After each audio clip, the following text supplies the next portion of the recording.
Hey, what up, G? This is Shawn and Josep, and we are talking about another Yeah. movie.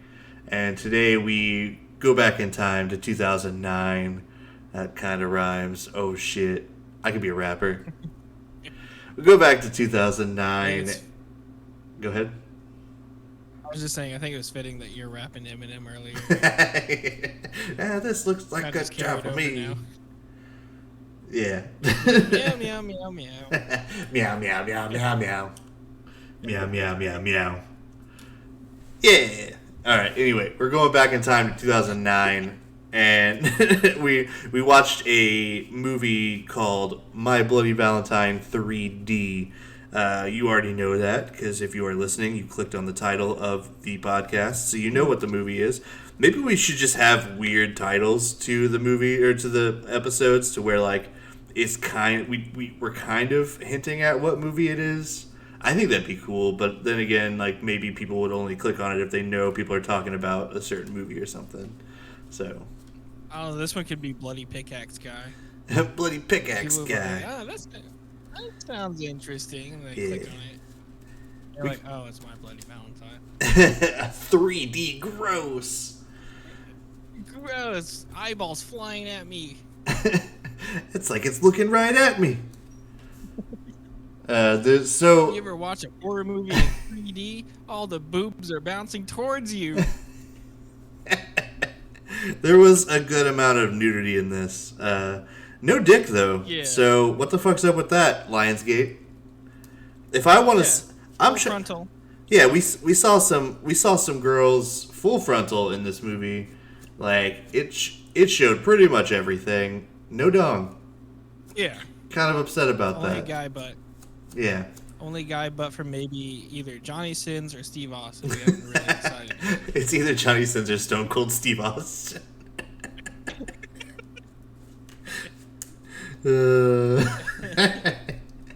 All Both ball. $1 million man. Yeah. Yeah. Yeah. Yeah. Well, I was thinking of Stone Cold Steve Austin, the professional wrestler, who, which is interestingly enough, was aligned with the $1 Million Man Ted DiBiase, and his name is Steve Austin. Coincidence? I think not. Have you ever seen them in the same place at the same time? Oh my I think god. so. At this point, I think Johnny Sins is Stone Cold Steve Austin. He probably is. Or Bill Goldberg. Well, he's actually pretty big.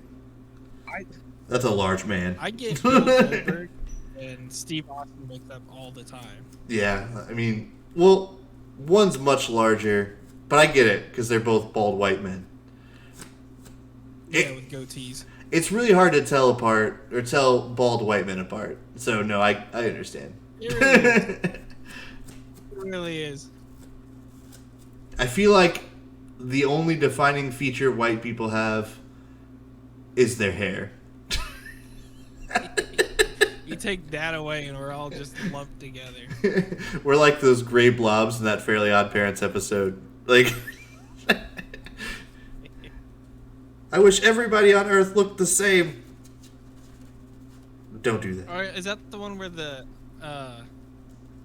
fucking the corporate fairies take over? Oh no, that was it was like really early on in the series, and it was just like Timmy was tired of getting made fun of by a bully because of the way he looks, so he was like, I wish everybody looked exactly the same, and then he still got bullied for being less gray and less blobby. And then Cosmo and Wanda couldn't find him because everybody looked the same, so they were like, we can't unwish this wish unless we find this little shit. I'm not paraphrasing. That was the exact words. I don't know how it aired on Nickelodeon. I just bleeped it. It's like I can't find this little boop. Cosmo. That's a pretty good impression. Yeah. Anyway, we're gonna ramble on about Nickelodeon shows. Or are we gonna get down to the nitty gritty here on this episode of the podcast, of the Fear and Broathing podcast. Welcome. If you didn't know, this is the Fear and Broathing podcast. The Fear and Broathing in Las Vegas, or where coming to a city near you. We're not going on tour. Nobody listens to this shit.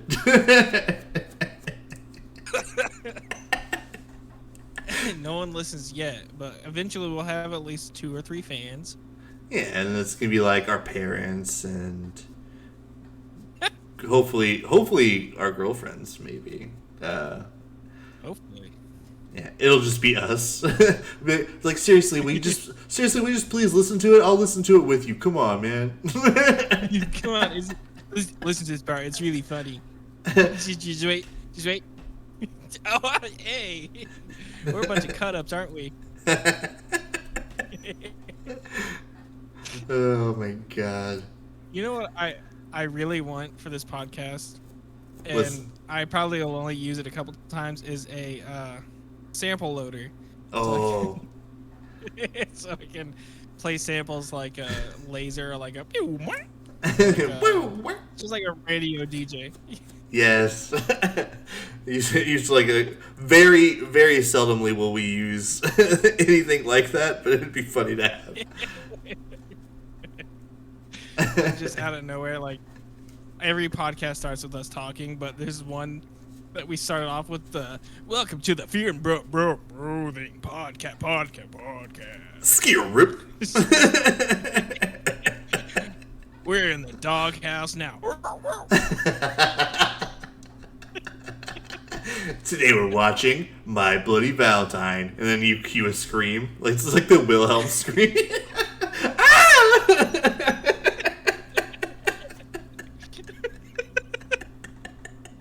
Welcome back to another episode of Fear and Broathing. We're watching My Bloody Valentine today. 3D, 3D, 3D. Ah! We did not wear 3D glasses. Oh my god. We did not wear 3D glasses while we were watching this movie. And thank fuck for that, because I don't think my eyes could take it if we were to do that, because that hurts my head. No, I mean, I hate watching 3D because, like, even like before it was the red and blue, and that shit fucked with my head. But after a while, they did the it just like doubled the lines on it a lot of the time, and that shit fucked with my head so much because it hurt my head with them on. I take them off, and it hurt my head more. I'm like, oh, okay. Yeah, it's not a good time. I think the last one I watched was Alice in Wonderland in 3D, and that was atrocious. I like how the neighbors next door are playing the same shitty song they've been working on for 3 months. Someday they're gonna listen to this and they're gonna be like, maybe they're talking about me. It sounds like talking about us. You're talking about another neighbor. It sounds like they're trying to knock off the Postal Service so hard. Yeah. Anyway. Really? Yeah. No. I mean, I like the Postal Service, but it's like it feels like they're trying so hard.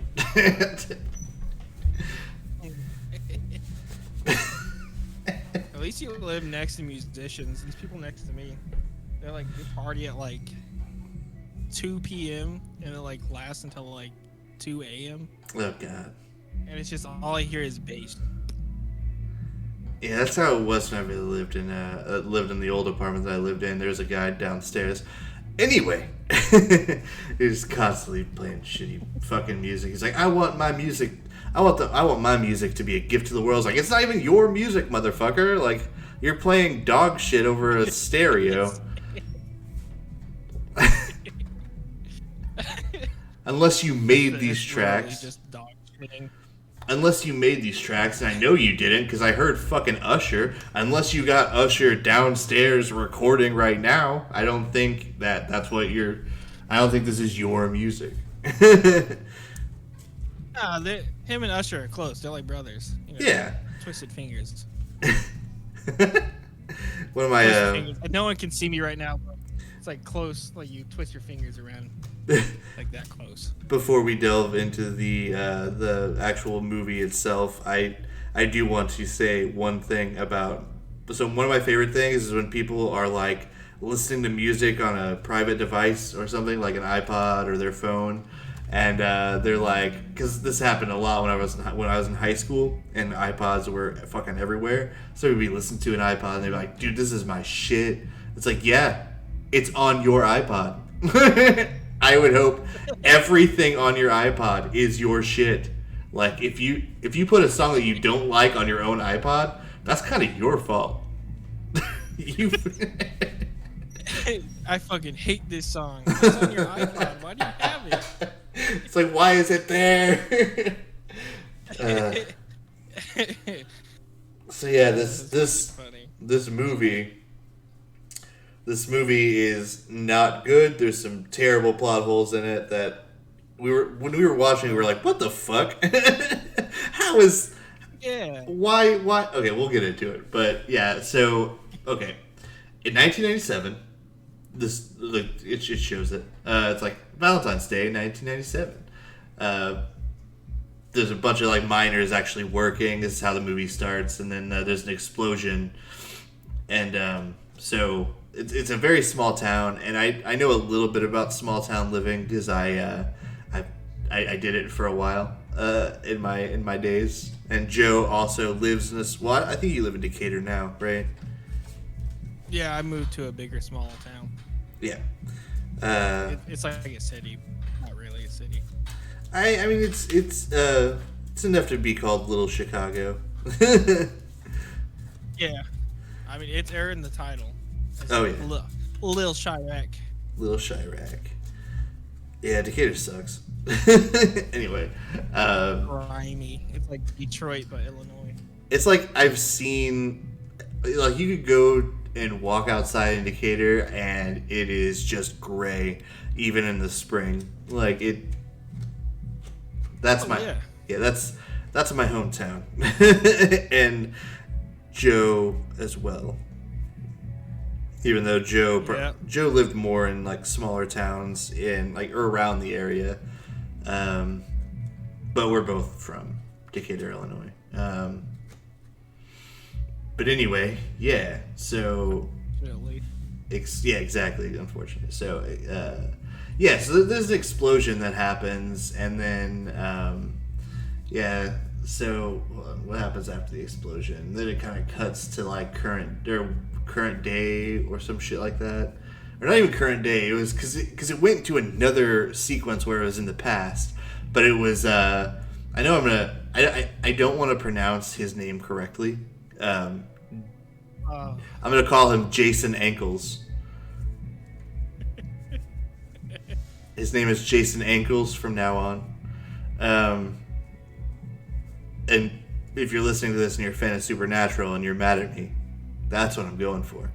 So Jason Ankles, he plays a guy named Tom, and he's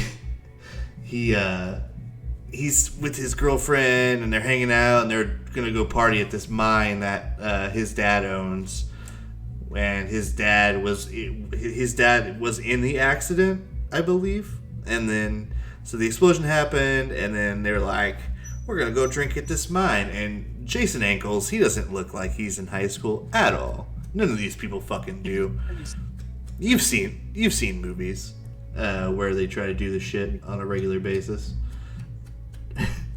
They try to pawn off. I wonder when they stop doing that, because they stopped doing it after a while. Like they'll get different actors to play the younger ones. Like I wonder when was the last straw when they're like, okay, this dude looks like he's like 40, definitely not in high school. Let's just hire someone who's like 20 something to look like they're in high school. I think the only times that they really do that is whenever it's like a kind of a low budget, not even low budget. This is a $14 million movie. That was, well, I mean, that's pretty low actually comparatively to what else gets made. But like, so they'll bring in actors who are like Jason Ankles. They'll bring him in, and then they'll be like, "Oh, you're in a TV show that people like, and we can afford you." and you're gonna be 17 in this scene. He was like, I'm 46. I kind of wish they'd go all out for all of this and just be like, all right, this is a high school drama series produced by the Disney Channel, and there's a 65-year-old man still in high school for some reason. What's up, fellow kids? I made the same joke, not the hello fellow kids part, but I made the joke that I just told to my girlfriend, and then she said the hello fellow kids part, and that's hilarious. And then so it reminded me of the episode of Invader Zim. I think it's the first episode, and they're like, oh, we're gonna make fun of the kid because his skin's green. We never make fun of old kid. And then there's just this old man sitting in this desk, and he's like, hi. It's fucking ridiculous. We don't make fun of old kids. Hey. I love that show so much. I of Invader Zim. If you ever want to know what Decatur looks like, it looks like the town Invader Zim is in. Just dull gray. Yeah, that's exactly what that is. Man, Invader Zim is one of the best shows ever made. I feel like it got so much shit from like people like Seenie Weenies falling in love with the show just because it was more like dark and they like loved Gurr. And I guess I'm kind of gatekeeping here, and that's wrong. But it was so well written that like nobody really paid attention to how well it was done.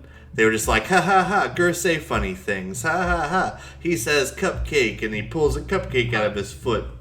Like, yeah, I mean that's funny and that's his character, but like, I don't know, some of the funniest shit is like the old kid joke to me, and it's like, and it's just it's so full of that, like it's and you're just like, now you watch it as an adult. Yeah, sure. As a kid, you'll laugh so hard at like what Gurr says and stuff, and I still do. Like, but the old kid joke, dude.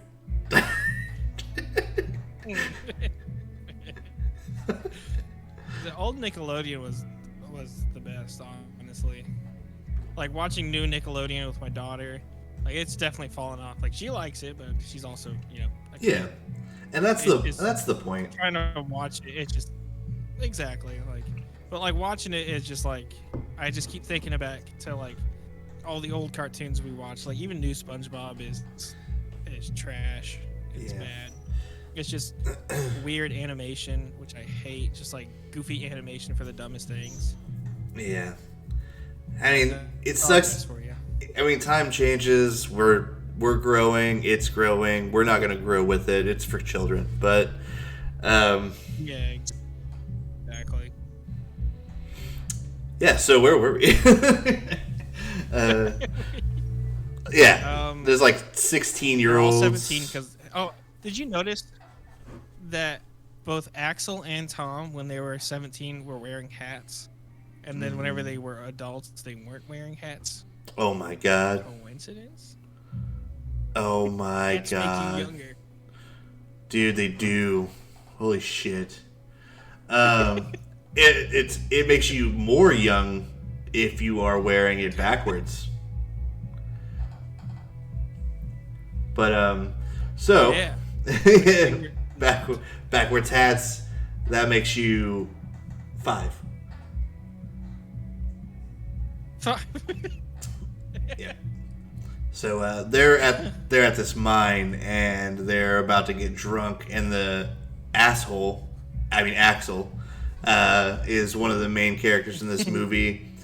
He's like, I'm wearing this beanie, and then he hits his head on one of the things that are hanging in the mine, and he's like, ow, and then he's like, fuck that thing, it almost took my beanie off.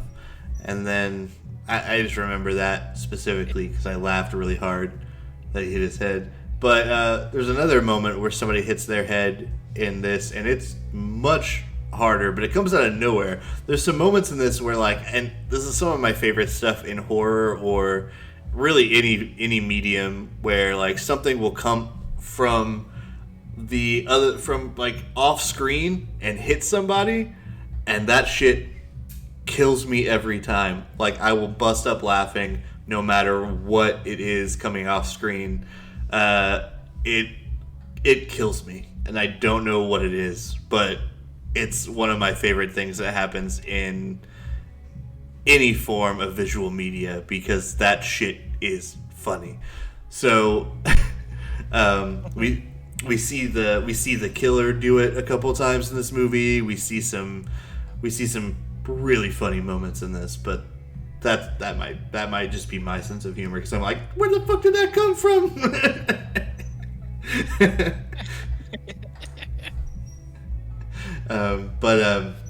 So they're all drinking, having a good time, having a gay old time, and then all of a sudden this dude shows up, and he's starting to like kill people. And actually, I don't think we see any of the kills in the early going, right? No, she just like, she walks back there, and I think she sees 2 people dead, and then she like starts walking backwards the way she just came, and there's like fucking 3 people dead on the ground. Yeah. How the fuck do you not see that walking up there? But that's when we start seeing all the killing. Yeah. I think, oh, no. Did he kill someone in front of her, or did she just see him with like a pickaxe standing there all menacingly? I think she may have seen somebody get murdered. We just watched this today, guys. We're already blanking so hard on what happened in the opening. I think it's because we were so stuck on all the plot holes at the very like the last moments of the movie, where it's like, what? Nah, shut up. Yeah, all that shit at the end. That's all I'm thinking about. It's just the ending of it. It's like this whole movie is like a whodunit, pretty much, but it's very very lazy about it. I feel like this movie gets stuck on not knowing what it wants to do. Not so much what it wants to be. It knows what it wants to be. It wants to be a slasher, and it succeeds at that. But it's also like a whodunit, and also like there's a moment at the end where it's like, are you gonna shoot me or are you gonna shoot him? You gotta choose. And it's like, why is that here? I can't tell you guys apart. Yeah. Well, one of them was in Supernatural. That should be pretty easy. I don't want to shoot him. He's famous. You, on the other hand, nobody knows your only movie. Yeah, nobody knows who you are. Yeah. Kerr Smith. What else has he been in? Kerr Smith. Yeah, nobody knows what the fuck he's been in. Final Destination 5. Who gives a fuck? What the? He's been in nothing. What an unfortunate name. Curse. Yeah, Curse. You worthless. Yeah. Curse is just a worthless dog. Yeah. You worthless son bitch. Son bitch. Yeah, I don't know if we really have to break this down like scene for scene. We get introduced to characters like Sarah, who we'll see later, Axel, Tom and Axel are the ones, and Sarah, of course. Sarah and Tom in this cutscene, they're a couple, and that comes back later. And then Irene we'll see later as well. We'll see a lot of Irene later. And then the killer, of course, who is Harry Warden, which is, I think, Tom's dad? No? I don't know. Oh no, he was an employee. He was an employee for the company, I think. And he was killing other miners in the very beginning. So yeah, he was the one who was doing all the murders. And then then the mine exploded because an oxygen tank was like, psst. So there's an explosion in the mine, and this dude just puts on a gas mask. That's one of the funny moments in the very beginning is that he puts on this gas mask even though the whole fucking mine is exploding. I was like, yeah, that's gonna protect you. Oh, thank God this gas mask saved me from that explosion. I mean, it kind of did. Well, I don't know if it was the gas mask. He did survive. No, he didn't. Yeah. No, he didn't. No, he didn't. Because we find out later. Whatever. So, I think they try to go, it is him. It's not. Spoilers. So, basically, they're getting hacked to pieces, but some of them are running, or most of them like get out of the mine, but they leave Tom there to die. So, asshole Irene and Sarah, they leave Tom behind after he's already killed a couple of their friends, I think. Yeah. And then he put, so like, and you see some of the victims, they have like their hearts cut out and stuff, so that's pretty cool. Like, you'll notice me talking about, you'll notice me talking about horror movies, and I'll be like, oh, dude, that's kind of cool. But I'm not a psychopath, I promise. I just really like... See, I appreciate horror movies as much as Shawn, but I also really hate blood and gore. So there's this kind of this like dichotomy inside of me. It's just like I hate blood and gore, but I appreciate horror movies because horror is a very fascinating genre of movies and television and all that. Yeah, it's very fascinating medium. Yeah, I agree. I think I said this during the Maverick episode where I feel like the creativity for westerns and horror, there's just so much you can do with just lighting that makes it so much different than any other. Like, I don't know if you can light a scene in a drama the way you can in a horror movie, because it's just so different. And there's so many different ways to get like a good scare out of like lighting. Like, you can do a jump scare with like very low lighting, and there's just like one light like in the room or something, or like a candle or something. And not even just jump scares. You can make like psychological like horror work with any kind of lighting. Not any kind. Like, if it were like incredibly lit, you'd be like, this isn't a horror movie. This sucks. Which there are horror movies out there where they think that they need to light the whole goddamn set.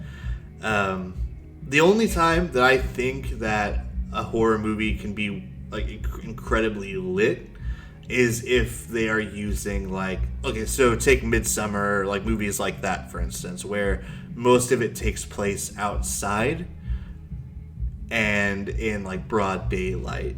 Like, that makes sense to me. But if we're thinking about like kind of like deviate from low light situations, because it kind of like refreshes it, because a lot of horror movies kind of fall into the trope of jump scares and low lighting.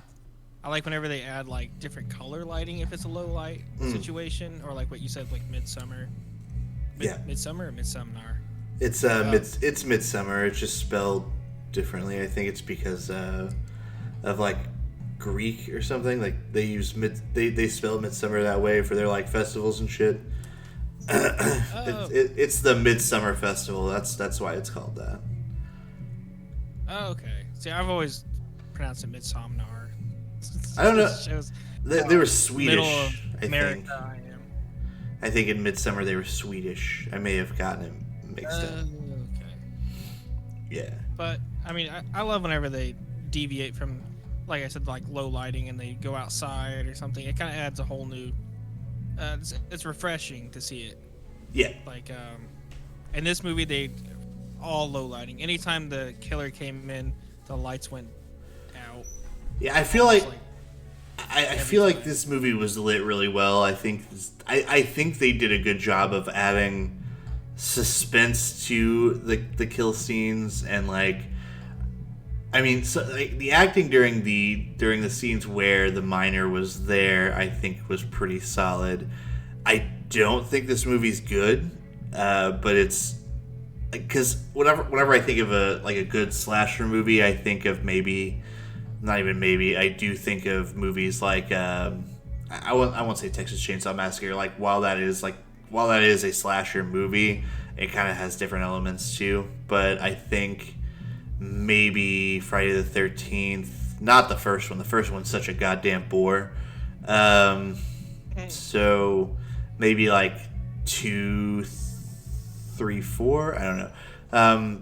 But I do love. Halloween. Halloween is a perfect example.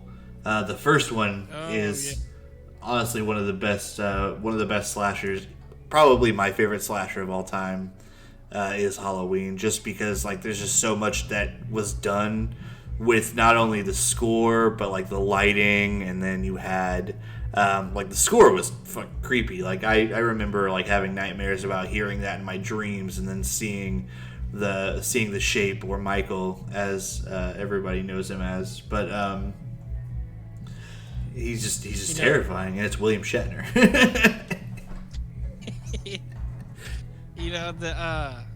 The first time I watched Halloween, I was like maybe 11, and the next day we go out to the bowling alley for Halloween, and I'm walking past the bathrooms, and this fucking guy in a Michael Myers outfit walks out, starts walking behind me, and it scared the shit out of me because I just watched that movie the night before. I start fucking running, and he's probably just like, "What the fuck is going on?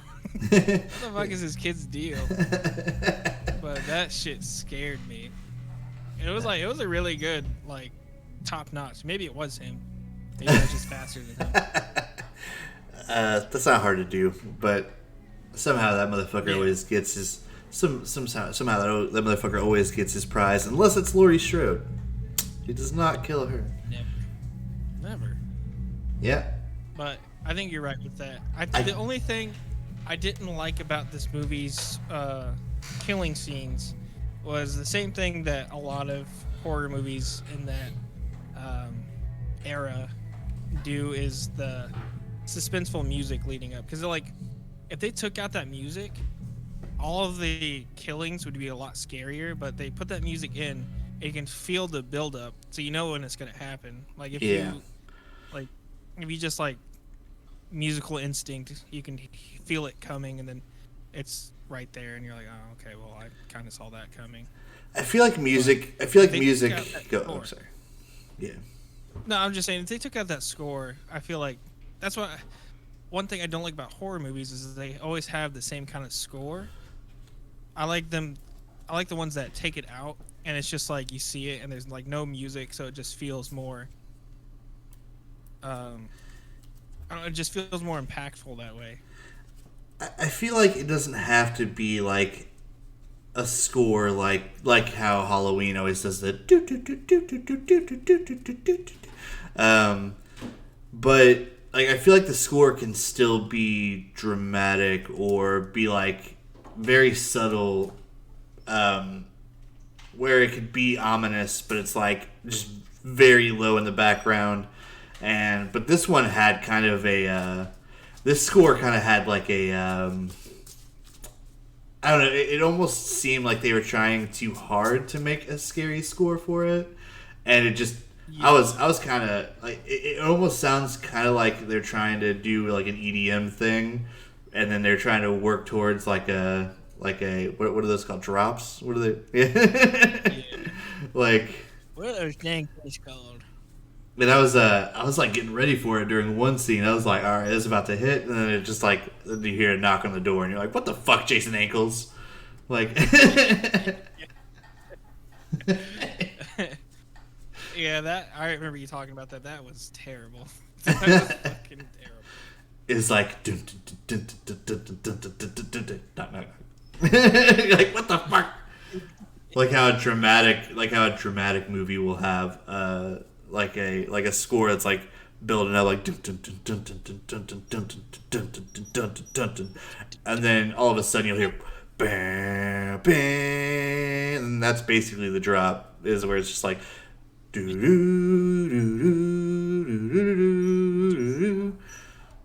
then you start hearing like violins and shit, like you're like, okay. This is getting intense. I feel like Tom Cruise is actually about to lose this fight.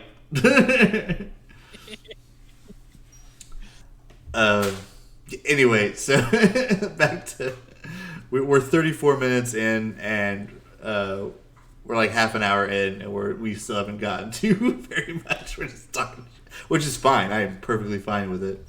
I gotta register. Oh, I still got like two. Nope. Well, it's about to be 6. Yeah, 2 hours until I register for Orlando. So, let's.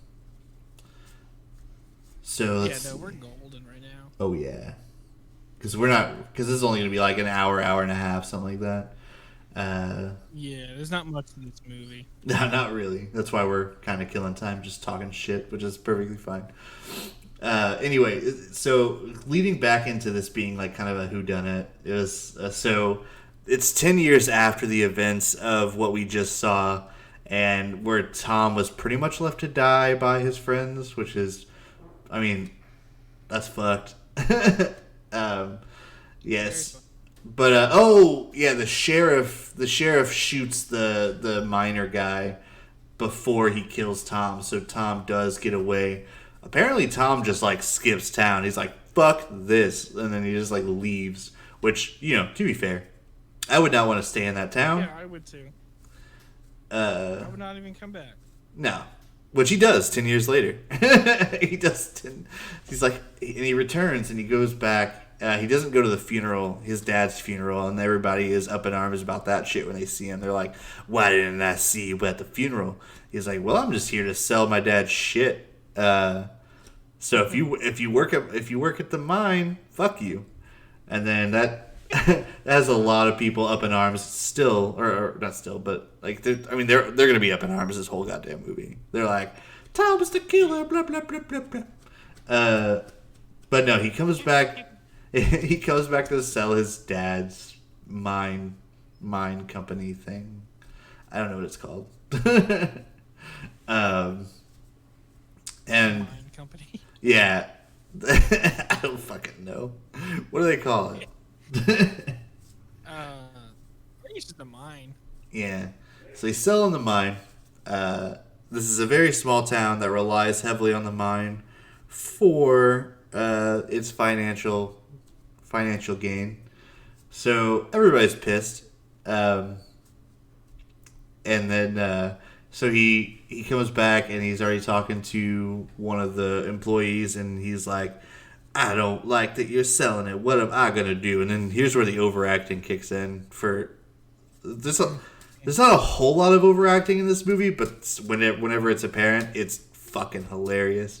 This dude's like, well, that's my fucking problem. And he's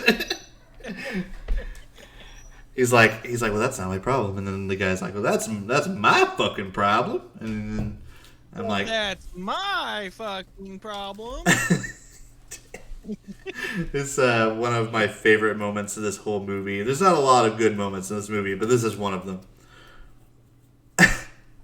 And then I think even Mr. Ankles, he was even taken aback by that performance, because he was like, I'm going to leave now. So after that happens, he goes to it's a hotel? No, it's a motel. He's staying at this motel for the night after he talks to that one guy. I don't even know what the fuck he is, but I think he's just a former employee or a current employee who is disgruntled because the mine's being sold. But yeah, I think we see him later. Maybe? Yeah, we do, because he goes to the mine with them whenever they're looking for Tom, I think, but or they go down there for some fucking reason. I can't remember, but yeah, we just watched this today. It's such a forgettable fucking movie. Yeah, so. And that's why I'm trying to piece together exactly what the fuck happened. So I know Tom goes to this motel, and he goes to check in. There's hearts on the door, because it's around Valentine's Day, and there's fucking going on. There's some literal fuckery going on. Going on. It's Irene, one of the women that one of his old friends who left him to die is fucking Stone Cold Steve Austin or Goldberg or Johnny Sins, whatever you want. Because all bald guys look the same. It's all of the bills. It's all of it. It's every bald guy that's ever bald white guy. Like any other race can be bald, and you're like, yeah, that's this guy. I know his name. But if it's a white guy, you're like, are you fucking Stone Cold Steve Austin? Like I don't know who you are. Me and one of my buddies got into an argument because Stone Cold Steve Austin, no, Bill Goldberg, I think is his name, was in a movie. I'm like, oh shit, it's Stone Cold. He's like, that's not Stone Cold. Like, it's him. Look, he's bald, white, and he's got a goatee. We went back and forth for a little bit before he Googled it, and it was fucking Bill Goldberg. I'm like, oh. Was it Santa's Sleigh? No, I don't remember what we were. Or The Longest Yard, maybe? It could have been The Longest Yard. No, we weren't watching The Longest Yard. There's something else. I can't. He's a football player, isn't he? He was. Before he got into wrestling and sucked at it. I mean, he was a big fucking star, but he was not good at pro wrestling. He's gonna listen to this and he's gonna come and fucking spear me through my wall. But Bill Goldberg, if you're ever trying to find a movie podcast to relax to, and you stumble upon this one, please don't yeah, well, you can. I mean, you can maybe heard. You could do whatever you want. I guess. Just know that when you spear me, I will be going, you ended Bret Hart's career. And then you'll probably kill me then. So that's fine. I found out what movie it was. It was American Satan. American Satan. It's terrible. It's a god-awful movie. We watched it forever ago. It's really, really, really bad. Hopefully we get it at some point because I would love to watch it again.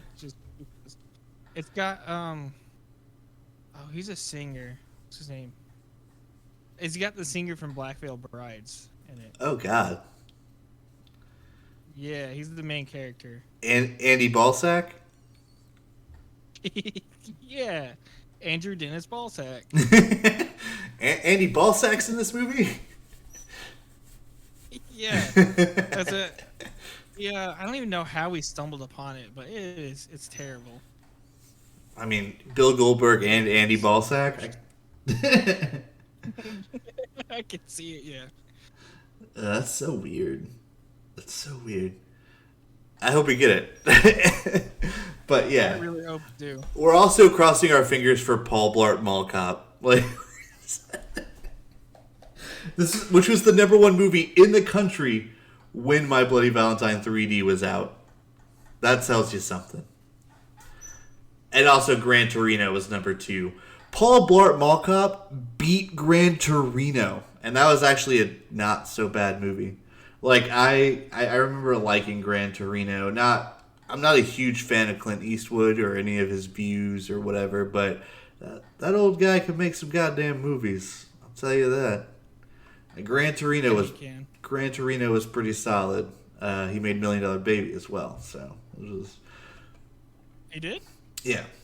So he made I guess he was I don't think he directed it. He starred in it. Sorry. Yeah. So $1 Million Baby was. 1 second, Sean. Okay. 1 sec. My cat pooped on the floor. I know how that is. Anyway, while he's cleaning up cat poop, we have got Tom returning. I'm trying to remember. So Tom returns. He's at the motel. We're back on track, and Stone Cold Steve Austin or Bill Goldberg is putting it to Irene, and then when the trucker guy leaves, he's like, here's some money, buy yourself something pretty. And she's like, I'm not a prostitute. And then she pulls out a gun and runs naked out to his truck and points the gun at his face. And he's like, that gun's not loaded. And then she chucks it at his face, hits him right in the head. He's like, you're a crazy bitch. And then he opens his truck door, and there's the guy with the pickaxe. He hits him in the head with the axe, and he's dead. And then he gets out of the miner guy gets out of the cab, the truck, and he starts menacingly walking towards Irene, and Irene is like, ah! Of course you would, because you're getting chased by a guy with a pickaxe. And so this is now they're back in the hotel, or the same motel room, and she's hiding under the bed. First of all, don't do that shit. That's like the first place I would look if I were trying to kill you, is underneath the bed. And but it works for a little while, and we get a scene where the housekeeper is, or no, maybe it's the manager of the motel. She is a very little human being. And Joe kind of called it. He was like, she's gonna die just because she's like, she's like a little person being represented in a movie. So she's gonna be dead soon. I think they did this death because maybe the director thought it was funny to have a person of her stature get killed with a pickaxe and lifted off the ground and then put into the light fixture. It was a creative kill, I'll give him that, but it was a very interesting choice, to say the least. So this happens right in front of Irene while she's under the bed, and she gasps. And then the miner guy is like, gotcha, you little bitch. And then he doesn't say anything, though. He's kind of a quiet guy, kind of quiet killer, like a Michael Myers or Jason Voorhees type. He's very quiet. But he pulls her out from under the bed, and then she kicks him in the face, and he falls over. So then she gets up. She's still obviously butt-ass naked, so we see all of that. No dick. No dick in this movie. Where's the representation there? The thing to come back to was no dick. There's no dick in this movie. I'm leaving. Oh, this movie doesn't have dick in it. I'm mad.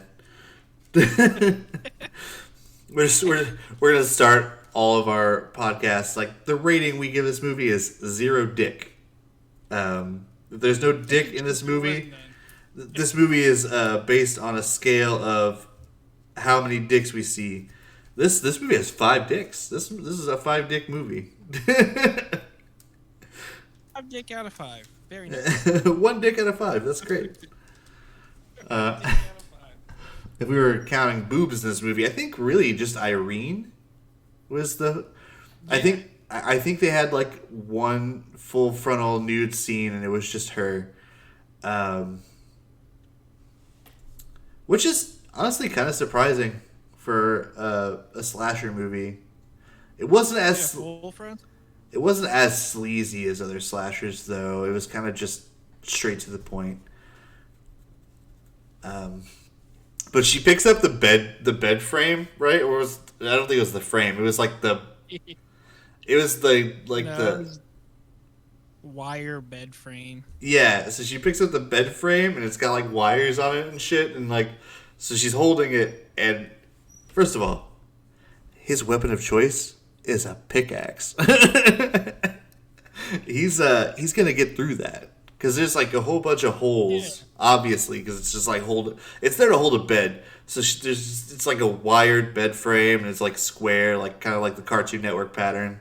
But she's holding it up, and she's like trying to protect herself with it, and she's up against a wall, and he's just swinging the pickaxe, and he's missing her. It's going into the slots in the bed frame or the box spring or whatever the fuck it is, and he's just like he's swinging for the fences, and she's like leave me alone, and then he's like no, so he keeps swinging, and he eventually gets her in the stomach, and then she's dead. And then he carves her heart out like this. So this is him. This is his MO. Is that this is Valentine's Day? He cuts the heart out. He puts it in a box of chocolates. I think he eats the chocolates. I don't know if but he just because there's no chocolate in the boxes anymore. So he probably eats it. Yeah. He's probably diabetic by the end of this. Say what you will about the guy, but he does not waste food. He does not waste food. He might kill people, but he eats every chocolate before he puts a heart in there. He's like, yeah, I kill people, but there are starving kids in Africa who would kill for these oh. Oh.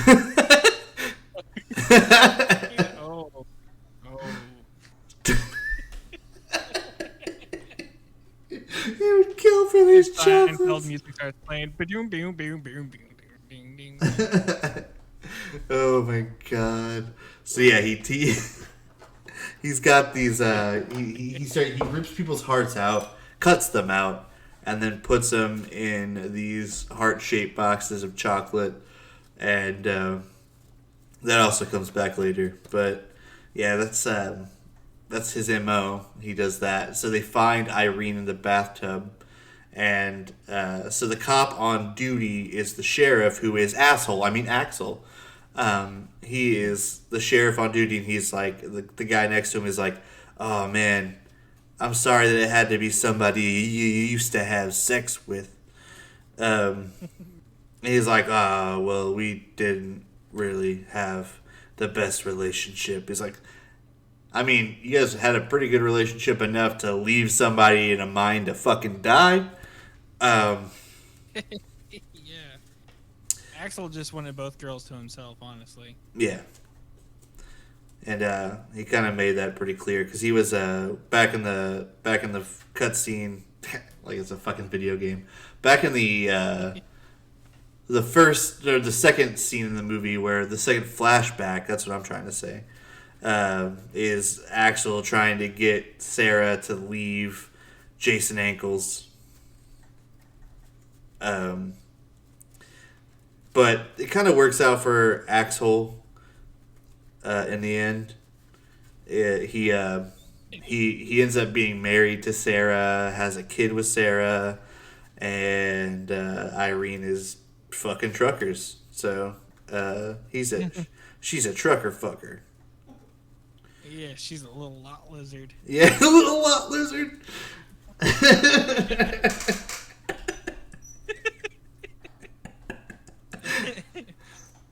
I wonder why they're called lot lizards. I never really thought about that. I don't know. Why do they call them lot lizards? Maybe they're standing out in the sun all day, so they have leathery skin like a lizard. And they also suck dick like a lizard. I don't know. I've never had my pee-pee sucked by a lizard, but maybe that's the reference. I guess I'm a book called Sarah. Then Sarah should be the lot lizard, not Irene. Yeah. What the fuck? What the fuck, movie? Do research. Yeah, she is pretty cold-blooded. Oh. Oh. I like how she was like, it's like you turned your back on us and left. Like, you guys left me in that mine to die. Yeah, like, exactly. Of course I'm just gonna leave. Yeah, it's like I can see him not feeling like he has friends, considering you left him in a mine to die. Exactly. But Christ. yeah, but apparently this is while they were in the mine. They were talking to each other, I think. But she's like, "You left, and you you left us here. And it was like, you left me in a mine. So, I mean, at least I left you in a whole ass town. you, you had the same delivery that fucking Michael Cera has. Well, you left me in a mine. So... Yeah. Oh my god. But yeah, so we also see the Axel.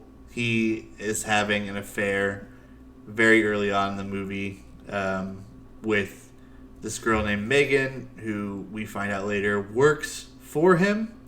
And so his wife also works for him at a store he owns in town. So he's a sheriff, he's a shop owner, and he's an asshole. So we see... Where were we before? Oh yeah, the Irene just died, and then Axel was like, yeah, I used to have a history with her. And then now I'm married to Tom's ex, and we got a baby.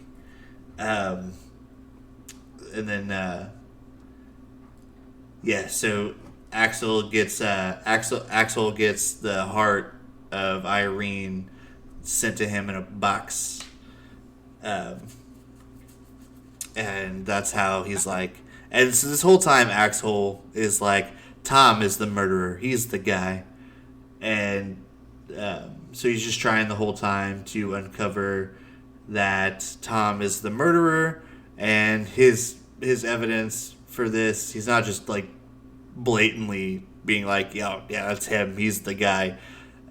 He's just like, oh, well, he saw on the tape at the motel while Irene and Stone Cold Steve Goldberg is having sex. He sees. So it's Tom walking past the window to get to his hotel room, but also we'll find out later that it was Tom all along. Not a spoiler, but we know damn well now. But that's one of the parts that doesn't make any goddamn sense. Yeah, that's one of the biggest plot holes in it. And we'll tell you why soon enough. So they are they think Tom is Axel thinks that Tom is the murderer. So they are going. They're gonna go build, or like they have a whole bunch of people together, and they're like, let's go check out this mine.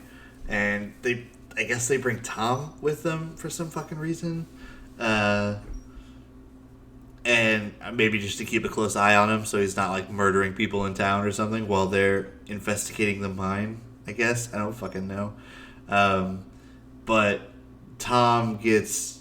Here's the plot hole here is that Tom is locked in a cage in the mine while somebody is while the miner guy is murdering somebody in front of him. And then so Tom is stuck in this cage, and one of the miners like try to break him, or they do break him out of the cage and pull him out. And then, Tom's like, hey, by the way, I watched this dude murder him. And then the guy he was talking to at the very beginning, where he was talking about how he wanted to sell the mine, this is where the other guy comes. He comes back for this scene, because I think he's the guy who helps Tom out of the cage. He like kind of pulls him out and pushes him up against it. Yeah. And he also he's like, why did you do this? He's like, I was locked in the fucking cage. What do you mean, why did I do this? So. But he did do it. So it's like, it's like that scene from Pop Star Never Stopping, where like Chris Red's like, maybe I did do it, or not, or like he's just like, maybe I did not do it. No, I did it. No,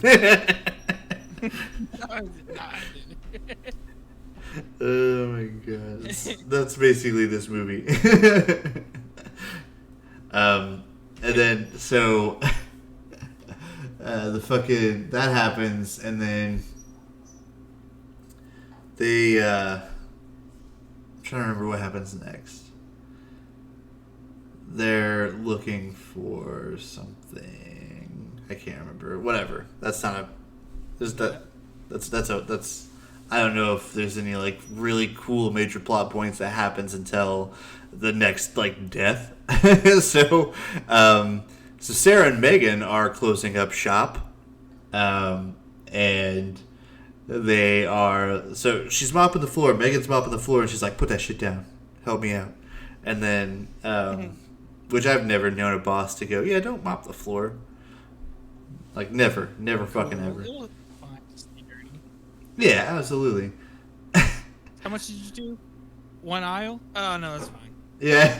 She didn't even do that. She, like, picked up the mop, and then she was like, you don't have to do that shit. Okay. I wish I had a boss like that. She's like, she's like, you give me a hand right now. And then she's like, okay. Well. And then she starts restocking a shelf, and then she's like, they hear a noise. Oh no, the glass breaks. So Stone Cold Steve Austin is here, and then so they hear the glass break, and they hear the door open. They hear the door open. Yeah, and they're like, we're closed. And then Megan's like, nobody's here. And then the lights go off, and you're like, oh shit, here we go. And then they start trying to investigate, and they see the guy in an aisle. And honestly, this scene kind of cracked me up just because, like, they just see him just standing in a fucking aisle, and like that's. And we made the joke that, like, so they scream, and it'd be funny if the miner was also like, oh! He's like, oh my god, I was just looking for roast beef, and you guys are all out, so now I'm gonna have to take my anger out on you. And then he goes and tries to kill them, and he fights with Sarah for a second, and he swings the pickaxe and cuts through, or I guess breaks the glass to the freezer door that is holding a whole bunch of chicken. So chicken's flying out, and then Megan's barricading herself in a room, and she lets Sarah in, and they're trying to get out of this window that's locked. And then, so Megan's like, what are we gonna do? And then Sarah's like, there's keys in the desk, get it. And she's like, stop yelling at me. It's like, you're in a life or death situation. I'm gonna fucking yell at you because you're doing stupid shit. Yeah, grab the keys. And then she's fucking with the lock that's outside of the window, and she's trying to unlock it. She's like, I can't do it. And then she's like, well, keep fucking trying. She's like, I can't. And then she finally unlock that fucking window, or we're gonna die right here and right now. Yeah, it's like, you better get on it. Because Sarah can't just stop and help her because she's barricading the fucking door. But here's the thing: you're not doing anything because he's hitting the door with a pickaxe. And then we get a moment where he's hitting the door with a pickaxe, and he gets done swinging it, and he looks through the hole. That's a Shining moment right there. Like, that's a reference to The Shining.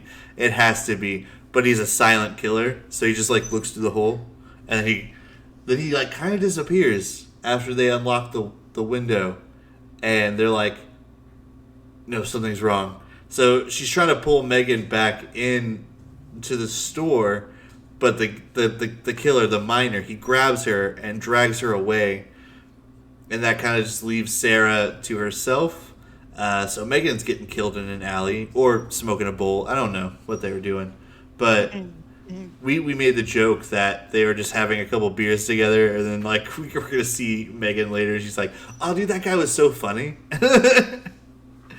He's so cool. So chill. You know, when he puts the pickaxe down, he's kind of just like a normal day-to-day guy, you know? I can look past the fact that he kills people. He's my boyfriend now, okay? He's my boyfriend. And it is.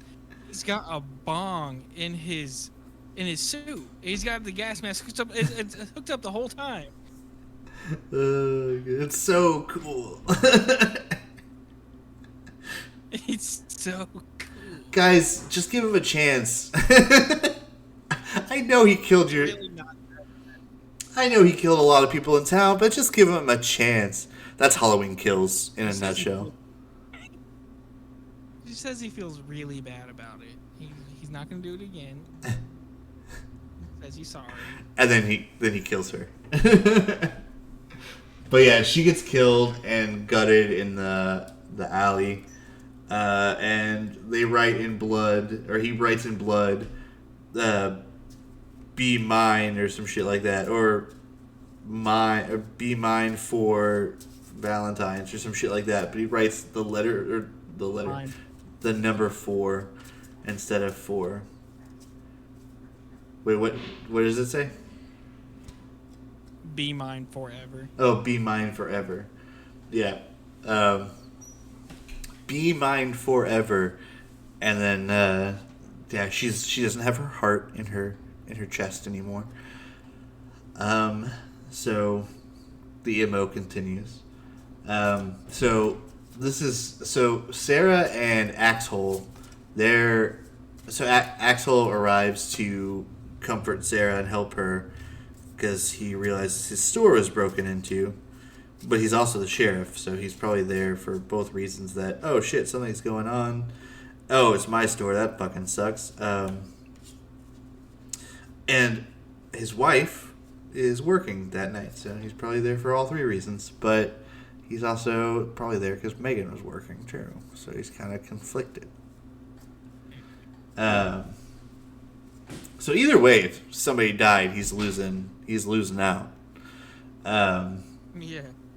Like he loses his mistress, and he loses his wife. But yeah, that happens, and then once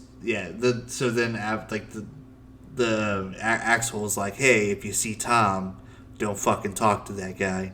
He's dangerous. And then she's like, okay.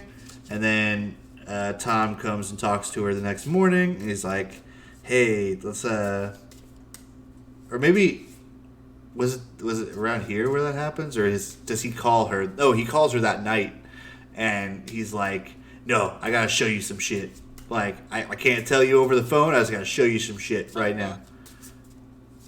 Yeah, that was so right before that happened. I think while they were in the ambulance or whatever, she was getting like patched up because her arm was ripped open. Axel and Sarah's house was broken into by the killer, and he kills her maid, and they're freaking out because their son's there, that they don't know if he's okay. Yeah, she gets shoved in a fucking dryer. Yeah, that shit was brutal. Yeah, that was cool. Like her face is all burnt up and shit. It was gnarly. I think that was the coolest part of the coolest kill of the movie, for sure. Probably had to be the dryer. Coolest death goes to Rosa. Poor thing, but yeah. I mean, she got honorable mention. Absolutely. But that's whenever what's his name? Burke, the old sheriff, is like there investigating with another cop, and he gets a fucking pickaxe through his jaw, and he gets ripped off, and then the jaw gets flung at the fucking screen. Yeah, because if it was 3D, you know. Yeah, it's 3D. That would have been cool. I still would have a headache after watching this shit, but for multiple reasons. So yeah, he gets his jaw ripped out because they're at the old house that what's his face lived in. It was Axel's dad, right? Owned that house, and he tells Sarah after she crashes. Yeah, because he crashes Sarah crashes the car after she gets in the car with with ankles. Yeah, she fucking jerks the wheel and they crash into this tree that's laying down, and this big branch comes in between them, nearly killing either one of them. And then she gets out. That would be a cool 3D visual as well. Is the tree coming through the windshield? Whoa, Jesus! Look like it almost hit us. So that, I mean, it was kind of cool, but yeah. So the car crashes into this tree, and then she gets out and she runs to the old house. That I guess it was the sheriff's, so Axel's dad's old house. So she runs there. She sees that he's been cheating on her, but she also uncovers a bunch of Valentine's Day candy containers, and she's like, "My husband's the murderer." And then he shows up, and she's like, leave me alone. I know it was you." And then, or no, is it Tom that shows up, or is it the sheriff, or is it Axel? It was Pickaxe. Oh yeah, yeah. So Tom was like trying to kill her, and she like ends up jumping through like a 2-story window. Oh yeah, that was barricaded the front. That was so cool. Like that was that was also a really cool moment of the movie, because she kind of just goes for it. Like like she breaks the. Like, trying to step down it. She fucking dove out that after she broke the window. Yeah, she had to break the window and break the boards because it's a boarded up house. But once she did that, she launched herself out that shit. She was like, "I'm not getting murdered by you. If I'm dying, it's because of this." Like it was cool. Like that was impressive. Yeah, good scene. And then she gets out, and then she starts running away, and then so she runs towards the mine, which but because it's gonna have to end in the mine, and then Sarah's hiding in the mine. She sees I think she sees Axel in the mine, because that's who she sees first, is him. And then she starts arguing about it. It's like, "You're fucking somebody else." It's like, maybe that's not the time for this conversation. Maybe a different place. Yeah, and not where we're about to be hunted down. But then we see Tom, who shows up, and he's like, and then they're talking, and then all three of them are talking. So Sarah is wielding a gun, which is good for her, because somebody should be having a gun at all times if somebody's chasing you down with a fucking pickaxe. Yeah. I don't even like guns. I'm pretty anti-gun, but I think in this case I would want one. But yeah, so they mentioned that Megan was killed, and Tom's like talking about the writing on the wall and stuff, and she's like, "How do you know that?" And he's like, "Duh, you told me in the car." And she's like, "No, I didn't." And then we start seeing. Go ahead. No, I was just saying, he goes like, Yeah. The funny thing is, And then we see these like flashbacks of him digging up the pickaxe and the mask and shit, and then there's like some very funny moments where he's like looking in the mirror, and then the miner it's like a flash, and it's like the miner is in the mirror now, and it just looks so fucking cheesy. And this happens again. This effect happens again, and it's kind of cooler the second time. But like, so she's pointing the gun. So she's pointing the gun at both of them, and she's now just focused solely on Tom with the gun. And then, this is after so Axel and Tom get into a little scuffle. And then somebody gets a pickaxe. Yeah, then he gets Axel gets stabbed in the stomach with the pickaxe, I think, but he's not like fatally wounded. But she's got like a really clear shot on Tom, but she doesn't take it. Um, it also shows in the flashbacks, like it shows in the flashbacks him locking himself in the cage with the pickaxe. This is where that shit doesn't make sense because he watched somebody getting murdered. We watched him in the cage while it was happening in the background. Like that happens in the movie, and they're trying to explain to us that that Ankles is the killer, even though we saw that he was not the one killing that person. Locks it from the inside with the pickaxe, and then throws the pickaxe down while he's still inside. First off, he would have blood on him from just killing somebody. Yeah. Second, they didn't see any of that, and then they didn't see a pickaxe down there because he didn't like hide it. He just tossed it down. Yeah.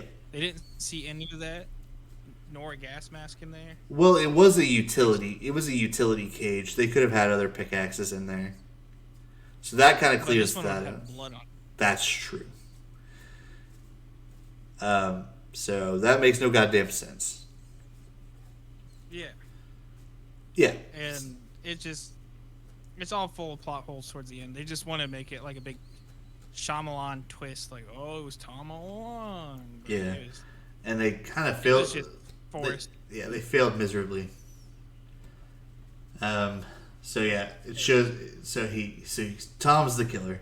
We said that earlier.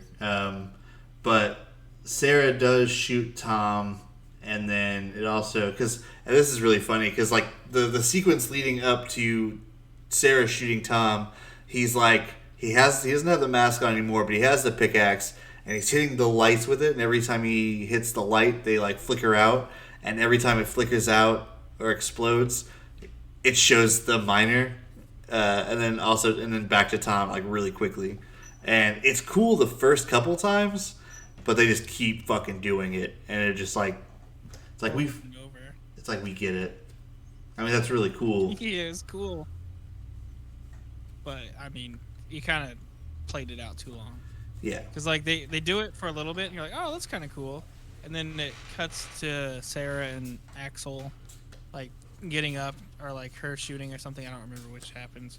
And then it cuts back, and he's doing it. They're doing it again, and then it cuts to another scene, and it cuts back, and they do it a couple more times. Like, oh, okay. Yeah. Like, you don't have to do that anymore. Honestly, they don't even have to show him. Like after the first couple whacks at the lights, they don't have to show him coming. Like we already know he's coming for them. You don't have to keep showing him coming. Yeah. You don't have to show him coming at all, unless there's a dick in here, and then we can give it a dick rating. Yeah, we can finally give it a dick rating, but it's not. It's an asshole rating. Yeah, there's an asshole rating, and then there's an ankle rating. So far, we've got 3 body parts: boobs, axle, ankles.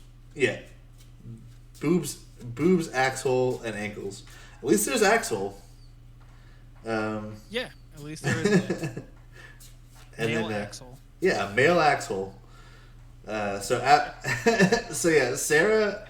It kind of does like bullet time, like fucking Max Payne for this, just for 3D purposes, I think. But she shoots the gun, and it's like a slow-mo bullet. It looks like garbage. It's 2009. They could have done something cool with this, but they didn't. They did slow-mo. The bullet's going. It looks like shit. It's traveling. Hits Jason Ankles in his side, and it comes out the other side and hits a fuel tank. And it explodes, of course, because that's what fuel does when it's shot. And then, so there's an explosion, and then there's a cave-in, and Sarah and Axel get rescued by a team. And the same team that's rescued them, they find Tom, who's buried under a bunch of, like, boards and rocks and shit. But he's, like, very savable at this point. But he's still alive. And, at first you just see like a horde of like people in the same miner outfit that Tom's in, and we're like, oh my god, there's more of them. He's like, "Oh, And dang." then there's one just wearing a red jumpsuit apparatus, and and he's like, obviously, clearly he's their leader, because he's wearing a different one. But he sees Tom and he's like, hold on, sir, we're gonna help you, we need help.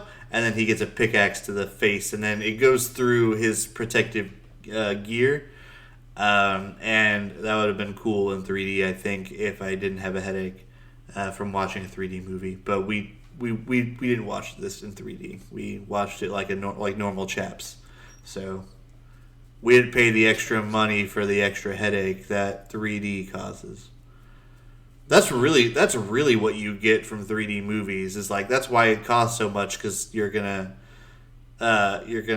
basically paying for a migraine. Yeah. Yeah, so you do They get. should start handing out Advil with the glasses. Here's your ticket, here's your glasses, and here is 3 Advil. Use them sparingly. You're gonna need them. It's like this movie is almost 2 hours, so we'll give you another one. We'll give you 4 Advil. Okay. But yeah, basically that's the end of the movie, because Tom murders the guy and then he escapes in the red jumpsuit apparatus. So yeah, out of 10, what would you give this 2009 slasher? I will give it 3 unnecessary body parts out of 10. I'm gonna give it probably. I don't think it was terrible. I liked a lot of the kills in it. I think that saves it. And for a slasher, that's really what's really important. I don't think storyline really matters too much. I think they tried really hard for a storyline that just didn't end up making a whole lot of sense. That's probably what fucking did it in. And there are Honestly, was better slashers that have better storylines, but it's kind of few and far between for the subgenre as a whole, anyway. But so yeah, as for storyline, sucked, terrible. For the kills, amazing. There's a dryer kill, like that's fucking dope. Honestly, there's a curb stomp onto a pickaxe. I thought that was really cool. So those were my 2 favorite kills of My Bloody Valentine 3D. I think everything. The kills weren't bad, but I'm sticking with my rating because it's just your average run of the mill slasher. Like, but the kills were nice. Like there were, like Shawn said, there were a couple of them that were pretty gruesome and cool, but the other ones were pretty tame in comparison. And the storyline just fucking sucked. I think my rating, you said 3. I think I'd give it like 3.5 or 4.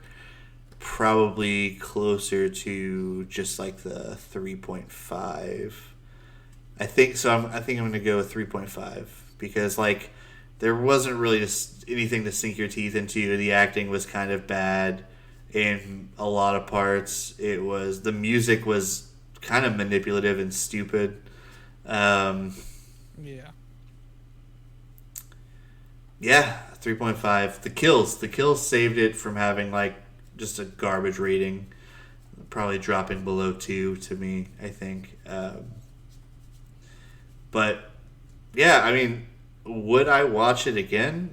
Fuck no. Like, no. Maybe I'd watch a compilation of like the cool kills from it, but I would never sit through My Bloody Valentine 3D again. There's just better options out there for slashers. And this movie made a shit ton of money, so I'm glad it did that. At least it made its budget back and then some. So there were a lot of people who went to go see this in theaters. I was not one of them, thankfully. Unless I had like AMC Stubbs A list or something, I would not go see something this crappy in a theater. And I've seen some dog shit in theaters because of AMC's. AMC has this really cool thing where they, for $21 a month, you can watch up to 12 movies a month in theaters because they're basically a concessions business anyway. But that's a really good deal because you're seeing 12 fucking movies in theaters for free. You don't have to buy any concessions, but I do, just because I you're. sneak food in. Yeah, I buy concessions just because I'm basically making my money back watching at least two movies out of the 12. So basically, you're getting 10 for free. It's kind of that's a fucking steal. Like you're paying 21 a month to see 12 movies in theaters. It's stupid as fuck. I used to do that shit all the time. I might do it again. I would get it just to watch. I like going to the movies. Like we went to the movies last night, and I love going to the movies. Just the atmosphere of it. Yeah. The smell of popcorn. Yeah, it's nostalgic. It's great. That's one of my favorite things to do, and plus, like the sound is just so much better than watching at home, unless you have like a home theater, or if you're using like really good headphones to watch a movie. Like I tend to do that from time to time just to get the full experience of watching a movie, and that's what we do. That's what I use to watch these movies for the podcast. Is I'll sit in a dark room and I'll look at my computer screen, my monitor, and I'll have like my headphones in or on because they're over the head. But yeah, like it's just the best kind of experience. I love it. I play video games like that. Like it's very immersive. Like a horror game with headphones on, dude. It's terrifying. It's terrible, but terrible in a good way. When I was streaming regularly, one of my viewers, they were like, "You should play Resident Evil 4," and then I was like, "Okay," so I turned the lights off and I had my headset on, and it's probably not one of the scarier Resident Evil games, but there's some moments. Like it was fun, and I know I can see why it's one of the more beloved titles in that franchise, but I'm not really a video game guy. I play Pokemon and the Pokemon trading card game, and that's what I used to stream. And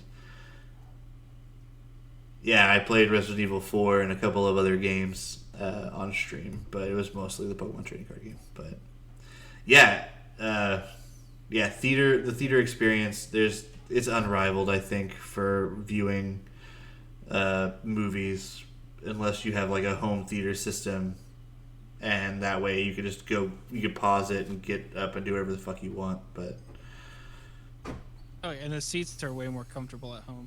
yeah. Loads more. Yeah, exactly. So now that we've gone on a tangent about that, I think we can go ahead and choose the next movie. So where are we at? So randomizer, I will pull that up on. I'll share my screen so that you can see as well. All right, and we're gonna in about 3, a 2, a skiddly diddly 2. Oh, come on. Don't take forever. I mean, it builds up the suspense. What is it gonna be? What's it gonna be? Teen Wolf 2. Okay, now... Well, okay, fuck. Now I just gotta do... Oh, no, not action. Alright, so streaming providers. We're even gonna be doing Disney Plus. I know we've probably said in the past that we're probably not gonna do Disney Plus, but we're gonna do it. If we get a Disney movie, we're gonna watch the goddamn Disney movie. It'll be fun. Even if we've already... There's some like old Disney movies that would probably be interesting to watch for sure. The Souvenir Part 2. So we'd have to watch The Souvenir 1. So I'm not sure what The Souvenir... movie, huh? What is this? The Souvenir. 2019. Starring Tilda Swinton. I like her. Honor Swinton. It's probably her daughter. Tom Burke. Yeah, 2019, The Souvenir. Oh, it's an A24. It's an A24 movie. That's cool. Neil Young's in it. Yeah, he's a radio interviewer. That makes sense. Frankie Wilson plays Frankie. Jack plays Jack. Ooh. Janet plays Janet. Hell yeah. Alright, so we know what we're going to watch next. 2019's The Souvenir. Alright, guys, we're going to go ahead and get the heck out of here. And this has been the Fear and Broathing podcast. We have just finished watching and recording for My Bloody Valentine 3D 2009. We didn't really talk about the director or anything, but let's see. Patrick Lussier? I don't fucking know. But who gives a shit? Movie did well in the box office. And yeah, we're somehow. We're going to watch The Souvenir next. Sign off, Joe.